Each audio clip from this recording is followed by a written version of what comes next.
নমস্কার, দেখছেন কেটিভি বাংলা। বিজয়নীর আরও একটি পর্ব নিয়ে আমি অনন্যা রয়েছে আপনাদের সঙ্গে। আর আজ আমাদের সঙ্গে বিজয়নীর পর্বে রয়েছেন ডার্মাটোলজিস্ট ডক্টর শতরূপা মণ্ডল। শতরূপাদি, কেটিভি বাংলার এই অনুষ্ঠান বিজয়নীতে অনেক অনেক স্বাগত।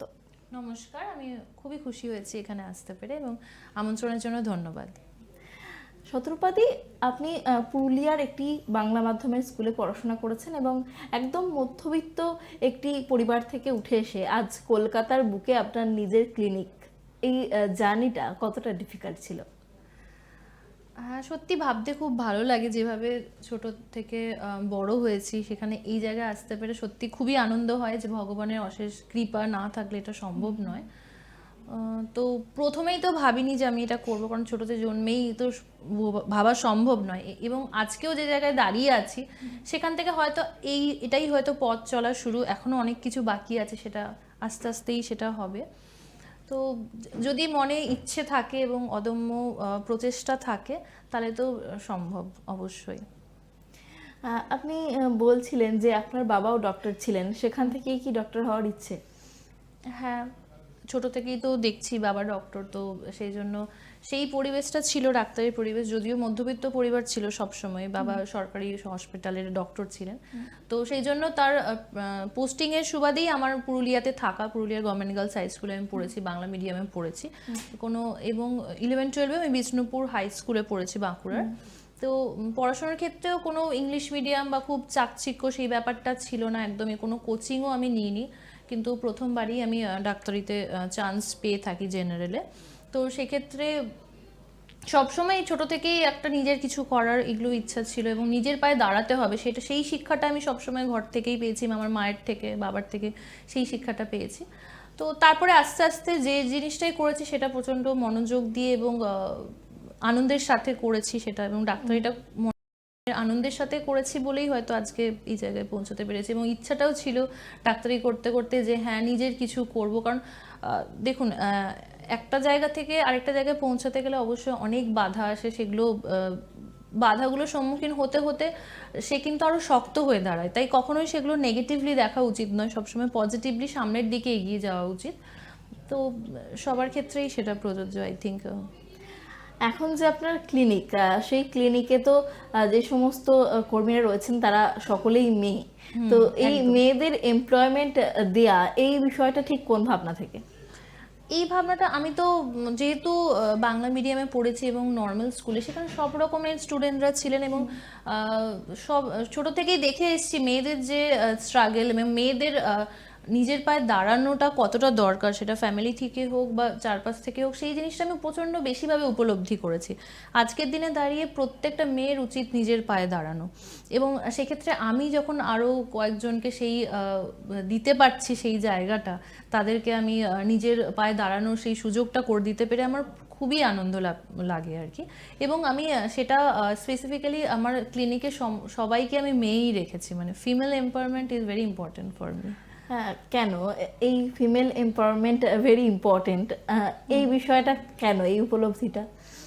কারণ নিজেও আমি একটা মেয়ে এবং ছোট থেকে দেখে এসেছি সেই ডিসক্রিমিনেশনটা, আমি নিজেও দেখে এসেছি যে হ্যাঁ ও তো মেয়ে। আর ছেলেরা ছোট থেকেই মানে ছেলে সেই ব্যাপারটা তারা অলরেডি এক ধাপ যেন এগিয়ে থাকছে। এই ব্যাপারটা থেকে মনে হয় যে না, মেয়েরাও কোনো অংশে কম নয়। আজ আমিও একটা মেয়ে, তাহলে ছেলেদের ক্ষেত্রে হয়তো অনেক রকম স্কোপ থাকছে, সেক্ষেত্রে আমি নিজের, এটা সম্পূর্ণ নিজের, কোনো ছেলে মেয়ে ডিভিশন করে আমি বলছি না, বাট আমার নিজের মনে হয়েছিল, আমি সত্যি হয়তো সেটা শব্দে প্রকাশ করতে পারবো না যে কেন মেয়েদেরকেই দেওয়া হয়েছে, কারণ আমার তো ছোট্ট জায়গা, তো সেই ছোট্ট পরিধির মধ্যে আমি চেয়েছি যে আমি যেহেতু একটা মেয়ে, তো আর কয়েকজন মেয়েকেও যদি আমি সেই খুশিটা দিতে পারি, যে নিজের উপার্জনের যে খুশিটা। কারণ একটা মেয়েকে আজ বাবার কাছে, কাল স্বামীর কাছে, তারপরে আরেকটু শেষের দিকে ছেলের কাছে হাত পাততে হচ্ছে কোনো কিছুর জন্য, কিন্তু তারা নিজেদের জন্য কেন কিছু করবে না?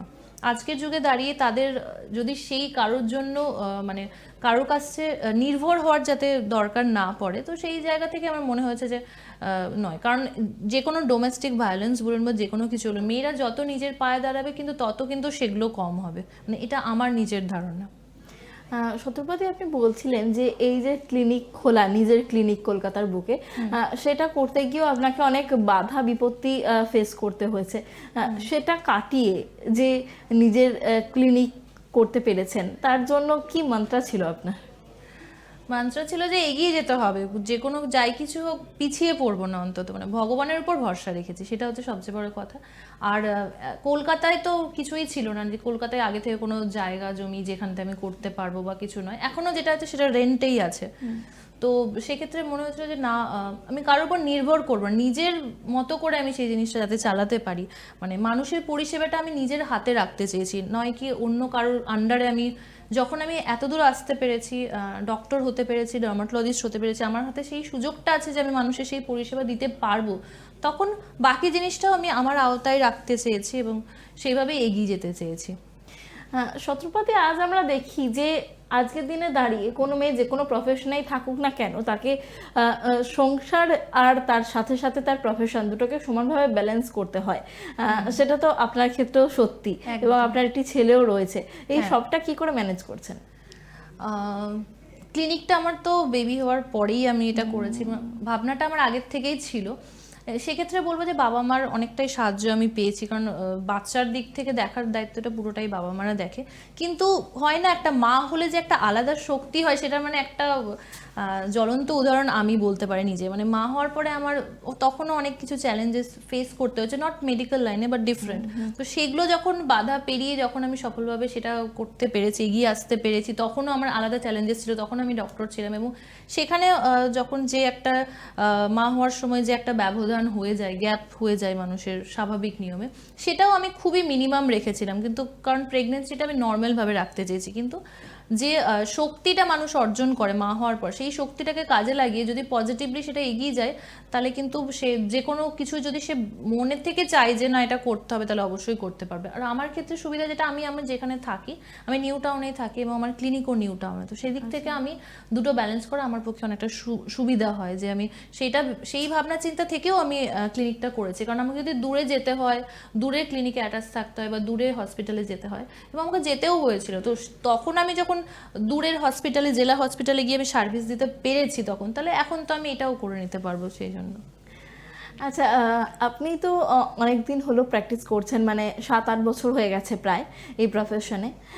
এই স্কিন সম্পর্কিত মানুষের মিসকনসেপশন কি কি দেখেছেন, মানে আপনার যেগুলো মনে হচ্ছে যে যেগুলো খুবই ভুল, সেরকম যদি দু একটা অভিজ্ঞতার কথা আমাদের সাথে ভাগ করে নেন। এরকম অনেক অভিজ্ঞতা আছে এবং অনেক রকমের মানুষ আছেন, এবং তাদের চিন্তা ভাবনা, তাদের জীবনযাত্রার এত ভ্যারাইটি আছে, তো সব মানুষকে বোঝানো খুব ডিফিকাল্ট। মানে আমি যখন পেশেন্ট দেখি, সেখানেও হয়তো একটা কোনো নির্দিষ্ট জায়গা থেকে আসছে, মানে আমার পরিধিটা তো ধরুন কলকাতা বলুন বা ওয়েস্ট বেঙ্গল বলুন বা আশেপাশের রাজ্যেরও কিছু কিছু পেশেন্ট আছে, কিন্তু সেক্ষেত্রে দেখি সবার ক্ষেত্রে আলাদা ধরন, তো সবাইকে সেইভাবে বোঝানোটা আলাদা আলাদাভাবে তাদেরকে বোঝাতে হয়। তো কিছু কিছু মিসকনসেপশন, যেমন হচ্ছে চুলে স্নান করা উচিত নয় ডেলি, তো সেক্ষেত্রে আমি বলবো না যে রোজই স্নান করা উচিত, বাট সেটা হেয়ার অনুযায়ী তাদের সেইভাবে করা, যাদের যদি খুব অয়েলি বা যাদের অনেক বেশি ধুলোর সম্মুখীন হতে হচ্ছে যে daily day to day work লাইফে, তো সেক্ষেত্রে সে ডেলি চান করতেই পারে। কিন্তু অবশ্যই সেক্ষেত্রে দেখতে হবে সে যে জলটা ব্যবহার করছে, জলটায় যেন আয়রন বেশি না থাকে, ঠিক আছে, জলটা যেন প্রপার হয়, সেটা তাকে মেনটেন করতে হবে। দ্বিতীয়ত হচ্ছে আরেকটা বলতে পারি যে টোনার ইউজ করার ক্ষেত্রে, তো স্কিনের টোনার ইউজটা খুব সবাই করে মনে হয় যে আমি টোনার ইউজ করছি, বাট এটা হচ্ছে একদম লিস্ট ইম্পর্টেন্ট, এবং অনেক টোনারেই কিন্তু অ্যালকোহল থাকে, অ্যালকোহল বেদ, তো সেটা স্কিনের জন্য কিন্তু যাদের স্কিনের প্রবলেম আছে পার্টিকুলারলি, তাদের ক্ষেত্রে কিন্তু ইরিটেশন করতে পারে। তো টোনারটা আপনার স্কিন রুটিন থেকে আপনি সহজেই বাদ দিতে পারেন।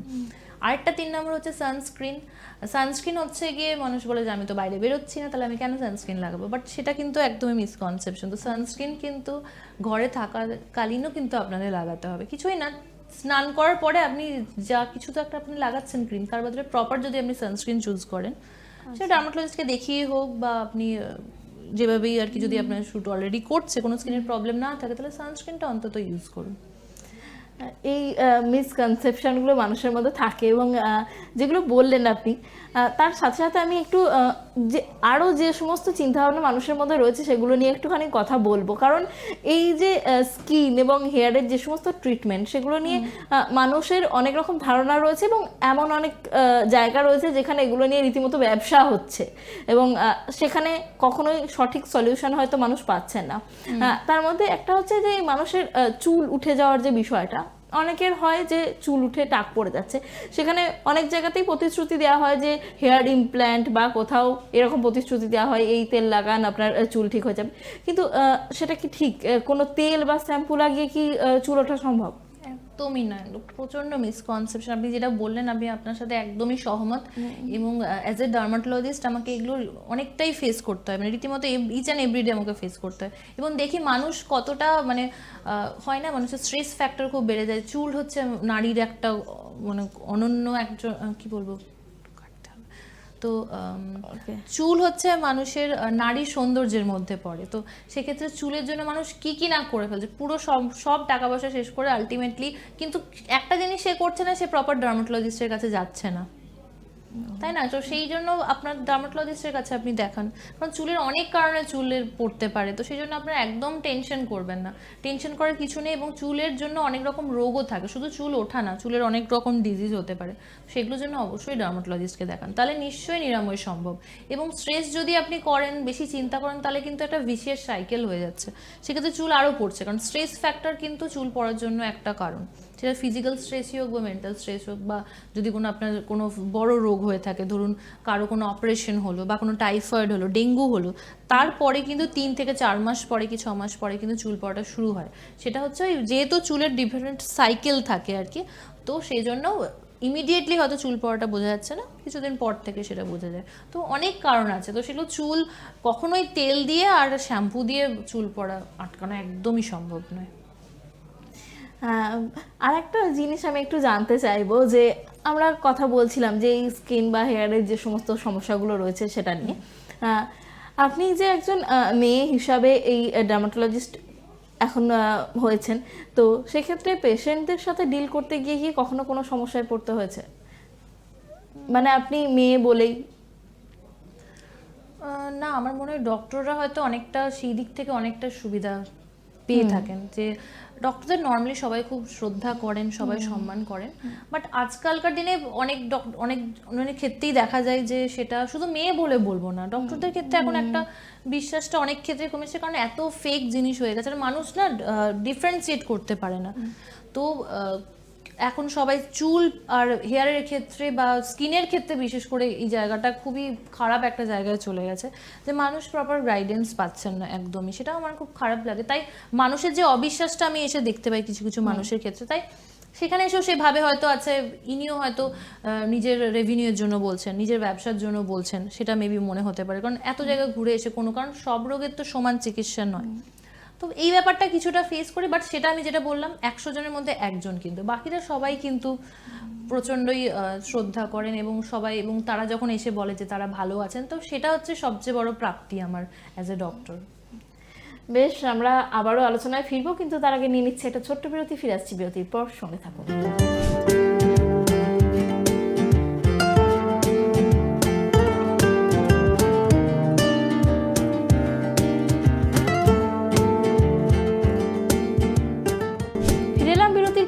আজ আমাদের সাথে রয়েছেন ডক্টর শতরূপা মণ্ডল। আমরা কথা বলছিলাম স্কিন এবং হেয়ারের বিভিন্ন সমস্যা নিয়ে, কিন্তু একজন সাধারণ মানুষ যদি তার স্কিন ভালো রাখতে চান, সেক্ষেত্রে তার কি ধরনের খাবার দাবার খাওয়া উচিত?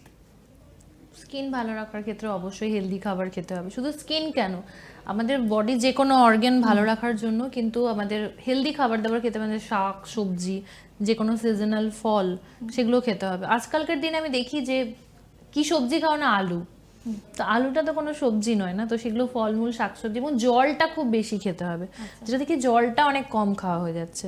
এবং তাছাড়াও যেটা করতে হবে, বাইরের যে জাঙ্ক ফুড, ফাস্ট ফুড বা যে কোনো প্যাকেজড ফুড বা প্রিজারভেটিভ দেওয়া ফুড যেগুলো, সেগুলো কিন্তু অ্যাভয়েড করা উচিত। এখন অনেক জায়গাতেই বলা হয় যে ময়দা, চিনি এগুলো স্কিনের জন্য অনেক ক্ষতিকারক। হ্যাঁ, কারণ সেগুলোর মধ্যে সুগার বেশি থাকে, তো সুগারটা কম খেতে হবে, এবং প্রেশারের ক্ষেত্রে নুনটাও কম খাওয়া উচিত। তো সেই ক্ষেত্রে, কারণ ওভারঅল স্কিন আলটিমেটলি হচ্ছে reflection of our inner body, তাই তো? সব অর্গান সিস্টেমের মধ্যে স্কিনটা লার্জেস্ট অর্গান, এবং দ্বিতীয়ত হচ্ছে স্কিনটা রিফ্লেক্ট করে বডি, আপনার স্কিন কতটা ভালো, মানে যদি আপনার মন ভালো থাকে তাহলে দেখবেন স্কিন ভালো থাকছে। মানে একই পার্সনের ক্ষেত্রে বলছি যে স্কিন ভালোর জন্য কিন্তু মনটাও জরুরি। তো স্কিন হচ্ছে একদম সমস্ত কিছুর সাথে কিন্তু জড়িত আমাদের। তো সেই জন্য খাওয়া দাওয়া তো যেগুলো বলেই দিলাম সেগুলো খাওয়া উচিত ওভারঅল। বাকি স্কিনের প্রবলেম কিন্তু হতেই পারে। আরেকটা ভুল ধারণা যে আমি সমস্ত কিছু খাওয়া দাওয়া ঠিকঠাক করছি, আমি ফ্রুটস ঠিকঠাক খাচ্ছি, আমার কোনো অ্যাডিকশন নেই, মানে স্মোকিং, অ্যালকোহল, কারণ এগুলো অবভিয়াসলি স্কিন হেলথটাকে অ্যাফেক্ট করে, তাও আমার স্কিনের প্রবলেম কেন, সে একদম পুরো চিন্তায় পড়ে স্ট্রেস পড়ে। স্কিন প্রবলেম হতে পারে, স্কিন ইজ এ অর্গান, আর বাকি অর্গানের মতো যেরকম প্রবলেম হতে পারে সেটা হতেই পারে, বাট সেটা সলিউশন আছে। ঠিক আছে, সেই জন্য আপনাকে ডার্মাটোলজিস্ট কাছে পরামর্শ নিতে হবে অবশ্যই, সেটা হচ্ছে ব্যাপার। কিন্তু আপনি যেটা প্রিভেন্ট করতে পারেন, আপনার দ্বারা যেটা প্রতিরোধ করা সম্ভব, যতটা সম্ভব, সেগুলো তো আপনার অবশ্যই ফলো করা উচিত। আপনি বলছিলেন শতপাদি যে স্কিন দেখেও কিন্তু বোঝা সম্ভব যে মানুষের শরীরে কি রোগ থাকতে পারে, কারণ আমাদের স্কিন কিন্তু একটা ইন্ডিকেটর হিসেবে কাজ করে। তো এরকম যদি কিছু আমরা এক্সাম্পল আপনার থেকে জানতে পারি যে কিভাবে মানুষ সতর্ক হবেন, স্কিনের কি ধরনের কন্ডিশনের ক্ষেত্রে বোঝা সম্ভব যে কি রোগ থাকতে পারে মানুষের। হ্যাঁ, অনেক ক্ষেত্রেই সেগুলো বোঝা সম্ভব। তো একটা সহজ উদাহরণ দিতে পারি, যেমন স্কিন ট্যাগ, যেটা অ্যাক্রোকর্ডন বলা হয়, আঁচিলের মতো যে জিনিসগুলো হয় সেগুলো আন্ডার আর্মসে বা ঘাড়ের পিছনের দিকে, সেগুলো দেখবেন অনেক বেশি পরিমাণে হচ্ছে কারোর কারোর ক্ষেত্রে। তো সেটা ডিনোট করে হচ্ছে ইনসুলিন রেজিস্ট্যান্স, মানে আপনার ডায়াবেটিসের আগের স্টেজ, বা যাদের সুগার থাকে তাদেরও এগুলো বেশি বেশি হয়। কিন্তু তার মানে এই না যে যাদের সুগার আছে তাদেরই শুধু হবে। আর তাছাড়া হচ্ছে যাদের পলিসিস্টিক ওভারি ডিজিজ থাকে, যাদের পিম্পলস হচ্ছে, অ্যাকনি বেশি পরিমাণে হচ্ছে, বা মেনস্ট্রুয়েশনের আশেপাশের টাইমটায় বেশি এক্সাজারবেশন হচ্ছে, তার মানে তার কিছু হরমোনের প্রবলেম আছে বা পলিসিস্টিক ওভারি ডিজিজ আছে, তো এইগুলো থাকতে পারে। তো সেগুলো ইন্ডিকেট করে।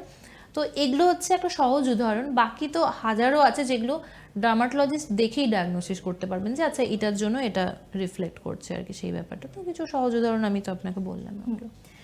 বেসিক স্কিন কেয়ার, একজন সাধারণ মানুষ তার স্কিন ভালো রাখার জন্য কি করতে পারে? বেসিক স্কিন কেয়ারে আমি বলবো যে এটা যেহেতু সকল মানুষই দেখবেন, তাই আমি একদম বেসিক্সটা বলবো যে প্রপার স্কিন ক্লিনিংটা খুব ইম্পর্টেন্ট, ময়শ্চারাইজার খুব ইম্পর্টেন্ট, আরেকটা হচ্ছে সানস্ক্রিনটা খুব ইম্পর্টেন্ট। আর কিছু কিছু ক্ষেত্রে সেরাম ইউজ করা উচিত, কিছু কিছু অ্যাক্টিভস থাকে সেরামে, বাট সেটা আমি এখন বলতে পারবো না, কারণ ওটা according to the patients need. তো বেসিকের মধ্যে সবারই যেটা করা উচিত যে প্রপার ক্লিন করা উচিত, সেটা ফেস ওয়াশ হোক বা ক্লিনজার হোক, এবং তারপরে প্রপার ময়শ্চারাইজার। এবং ময়শ্চারাইজারটাও কিন্তু একজন পার্সনের যেটা দরকার সেটা সারা বছরই যে ওটাই ওর লাগবে তাও নাও হতে পারে, কারণ সিজনও চেঞ্জ হয়, ওয়েদারও চেঞ্জ হয়, স্কিনও চেঞ্জ হয়। তো সেই ময়শ্চারাইজার প্রপার ইউজ করা হচ্ছে সানস্ক্রিন। হোল দ্য ইয়ার যেটা ইউজ করতেই হবে সেটা হচ্ছে সানস্ক্রিন। এবং ঘরে থাকলেও আমি বলবো যে সানস্ক্রিনটা অবশ্যই ইউজ করবেন। তো স্নান করার পরে আর কিছু মাখুন না মাখুন, সানস্ক্রিনটা অবশ্যই মাখুন। এরকম কি কিছু বেসিক হেয়ার কেয়ারও রয়েছে? হেয়ার কেয়ারের ক্ষেত্রে বলবো যে আগেকার দিনে যেটা প্রচলিত ছিল যে জলে চুন তাজা, তেলে চুল তাজা, তো সেটা একদম এক্স্যাক্ট একদমই সেটা নয় সায়েন্টিফিক্যালি। তবে তেলটা আপনি যদি লাগাতেই হয় তাহলে লেন্থে লাগাবেন, কারণ আমাদের হেয়ার অনেক ফ্রিজি হয়ে যায়, অনেক সময় জট পড়ে যায়। তো তেলটা যদি আপনি লাগিয়ে নেন লেন্থে, এবং সেক্ষেত্রে স্নান করার 1 ঘন্টা আগে, তারপর আপনি শ্যাম্পু করে নিতে পারেন, সেটা একটা ব্যাপার। আর যাদের ড্যান্ড্রফ আছে তাদের কিন্তু স্ক্যাল্পের মধ্যে, মানে মাথার তালুর মধ্যে কিন্তু তেলটা অবশ্যই অ্যাভয়েড করবেন। আর একটা বিষয় যে ফেয়ারনেস ক্রিম আমরা দেখি যে একদম বিজ্ঞাপন থেকে শুরু করে সমস্ত জায়গায় বিভিন্ন রকম ফেয়ারনেস ক্রিমের অ্যাড দেখা যায়, এবং এখন অনেকটা সচেতনতা এসছে, কিন্তু তাও মানুষের মধ্যে একটা ফেয়ারনেসের প্রতি দুর্বলতা দেখা যায়, সেই কারণে এই ধরনের ক্রিমগুলো ইউজ করে তারা। তো ফেয়ারনেস ক্রিম থেকে কি সত্যি ফর্সা হওয়া সম্ভব? ফেয়ারনেস ক্রিম একদমই ইউজ করা উচিত না, যেগুলো ওভার দ্য কাউন্টার পাওয়া যাচ্ছে বা যেগুলো মানে বিজ্ঞাপন দিয়ে এগুলো করা হচ্ছে, সেগুলো একদমই ব্লাইন্ডলি ফলো করা একদমই উচিত না। কারণ সেগুলোর মধ্যে অনেক সময় স্টেরয়েড জাতীয় ওষুধ থাকে। একটা অ্যাসপেক্ট যেমন যে স্টেরয়েড থাকবে, সেগুলো প্রথম ইউজ করলে কিন্তু একটু ফর্সা ভাব পেতেও পারে, গ্লো ভাব পাচ্ছে। তো মানুষ কি হয়, সেটাকে দেখে হচ্ছে ঠিক আছে বা ভালো তো হচ্ছে, তাহলে আরও লাগায়, করে লাগাতে লাগাতে স্কিনটা এতটা খারাপ লেভেলে চলে যায়, সেটাকে রিকভার করতে কিন্তু প্রচুর টাইম লেগে যায়। তো সেই জন্য সেগুলোতে যেমন একদম করা উচিত নয়। আর দ্বিতীয়ত কিছু কিছু ক্রিম আছে যেগুলো পিগমেন্টেশনে কাজ করে, সেগুলোর জন্য কিছুটা অবশ্যই গ্লোয়িং ব্যাপারগুলো আসে, বাট সেটা অবভিয়াসলি ডার্মাটোলজিস্টকে দেখি, কারণ কোন ডিজিজ আপনার আছে, স্কিন সেই কম্পোনেন্টটা যে ওষুধে আছে সেটা আপনি নিতে পারবে কিনা স্কিন। যদি আপনার হিতে বিপরীত হয়ে যায় তাহলে সেখানে আরও পিগমেন্টেশন বেড়ে যাবে। তো তো সেই জন্য সেগুলো অবশ্যই করা উচিত নয়। একদমই ওভার দ্য কাউন্টার আমি নিলাম, অনলাইনে দেখা যাচ্ছে ভালো, কেউ বিজ্ঞাপন দিচ্ছে ভালো, আপনার জন্য ভালো হতে পারে, হয়তো আপনি উপকার পেয়েওছেন, সবসময় যদি ফেক নাও হয়, কিন্তু তার মানে যে অন্য কারোর হবে সেটা না। আমি এরকমও দেখেছি পেশেন্ট দেখতে দেখতে হয়তো আমি কোনো একটা ক্রিম দিয়েছিলাম কোনো কারণে, তার রোগ সেরে গেছে, সে খুব খুশি, অন্য কোনো একটা প্রবলেম হলো, সেখানে সেই ক্রিমটা ওর ঘরে ছিল তো লাগিয়ে নিল। কিন্তু এটা কিন্তু একদমই করবেন না, এটা একদমই ভুল জিনিস। কারণ ওই যে রোগটা ছিল সেটার জন্য যেটা ইউজ হয়েছে সেটা তো অন্যটার জন্য লাগবে সেটা তো নয়, সেটার সাইড ইফেক্টও তো আছে, আফটার অল সেটা তো একটা মেডিসিন। তো সেই জিনিসগুলো মানুষের একটু বোঝা উচিত। আজকাল আমরা স্টাইলের জন্য দেখি চুলের ক্ষেত্রে যে nanoplastia, hair botox, straightening, colour করা, এগুলো খুব ট্রেন্ডিং। তো এগুলো কি চুলের কোনো ক্ষতি করে? ডেফিনেটলি ক্ষতি করে। আপনার সৌন্দর্য বৃদ্ধির জন্য আপনি স্ট্রেটনিং আর বাকি যা যাগুলো হয় সেগুলো করতে পারেন, বাট সেটা মনে রাখবেন যে আফটার 1 মান্থ কি 2 মান্থ বা 3 মান্থস পরে কিন্তু আপনার চুলের যে টেক্সচার, চুলের যে কোয়ালিটি, যে স্ট্রেংথ, সেটা কিন্তু খারাপ হতে শুরু করবে। এবং প্রথম থেকেই শুরু হতে পারে সেটা খারাপ হতে, এবং স্প্লিট শুরু হয় চুলে, চুল পড়ার সমস্যা শুরু হয়। তো আপনার যদি শুধু বাহ্যিক লুকের জন্য করতে চান তাহলে সেটা আপনার at the cost of the quality of hair সেটা করতে পারেন, কিন্তু এগুলো একদমই সায়েন্টিফিক নয়। যে হেয়ার গ্রোথের জন্য কারো যদি চুল পড়ার সমস্যা হচ্ছে, চুল ঠিকঠাক থাকছে না, তার জন্য কিন্তু কোনোভাবেই সেগুলো করবেন না। কিন্তু স্ট্রেটনিং এর জন্য এরকম কোনো মেডিকেটেড ফর্মুলা নেই, কিন্তু হেয়ার গ্রোথের জন্য অনেক রয়েছে। কিছুই আছে, কিন্তু কোনো ট্রিটমেন্ট নেই। ক্রিম বা সেরাম বা এভরিথিং অনেক কিছুই আছে, সেটা পেশেন্টের কি প্রবলেম দেখে সেটা দেওয়া যেতেই পারে, সেটা আছে। বাট অ্যাজ সাচ যেগুলো পার্লার বেসড আপনি যেগুলো বলেন স্টাইলিংয়ের জন্য, সেগুলো কিন্তু কোনোটাই নয়। আর একটা এখন খুব ট্রেন্ডিং যে বিবি গ্লো ফেসিয়াল বা সিসি গ্লো ফেসিয়াল, এই ধরনের অনেক রকম ফেসিয়াল এই পার্লারে দেওয়া হয়ে থাকে, যেগুলো স্কিনে ইনজেক্ট করা হয় একটা কালার। তো সেগুলো কি করা ঠিক? দেখুন, এটা হচ্ছে করা ঠিক, মানে এটা সায়েন্টিফিক নয় যে আমার স্কিন একদম গ্লো হয়ে যাবে সেরকম স্টাডি বা না। রিসার্চ কি নেই? হ্যাঁ, স্টাডি রিসার্চ কিছু কিছু আছে, কিন্তু যে পদ্ধতিতে ওটা করা হয়, যদি প্রপার জায়গায় প্রপারভাবে করা হয়, সেক্ষেত্রে হয়তো ওয়ান টাইম করলো, সেক্ষেত্রে কিছুটা পেলো, কিন্তু মাল্টিপল টাইম করা বা without the consultation of dermatologist করাটা একদমই ঠিক না। আর ম্যাক্সিমাম ক্ষেত্রে এগুলো ফেক হয়, আমি বলছি না যে সবটা ফেক, বাট কিছু কিছু ক্ষেত্রে কি কম্পোনেন্ট ইউজ হচ্ছে, কিভাবে হচ্ছে, সেগুলো কিন্তু কিছু কিছু এগুলো তো কসমেটিক পার্ট, তো কসমেটিক পার্টটা পুরোটাই ফেক আমি বলছি না, বাট কিছু কিছু ডেফিনেটলি ফেক এবং বেশিরভাগটাই ফেক। আর হেয়ার গ্রোথের জন্য একটা যেটা পিআরপি উইথ জিএফসি সেটা সেই একটা ট্রিটমেন্ট আছে, সেটা কিন্তু একদমই সায়েন্টিফিক, যেটা হেয়ার গ্রোথের জন্য করা হয়। সেটা পেশেন্টেরই নিজের ব্লাড নেওয়া হয় এবং সেই ব্লাডটা নিয়ে প্রপার ওয়েতে অ্যাক্টিভেটর রিলিজ করে প্রপার মেশিনে সেটা সেন্ট্রিফিউজ করে সেরামটা এক্সট্রাক্ট করা হয়, তারপর পেশেন্টের সেটা স্ক্যাল্পেই সেটা ইনজেক্ট করা হয়।